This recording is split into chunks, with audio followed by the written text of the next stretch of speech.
Waktu Papa.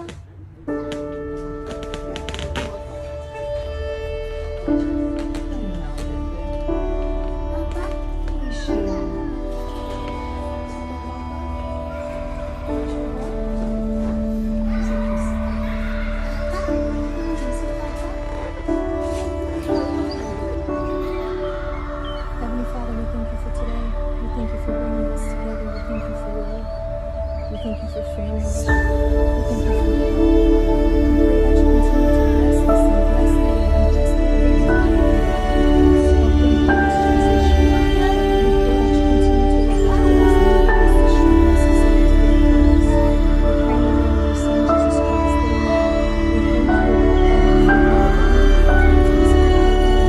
Thank you for those 4 years. We thank you for the last 3 years that were so powerful, that Leah got to know her father and she got to build a bond with him.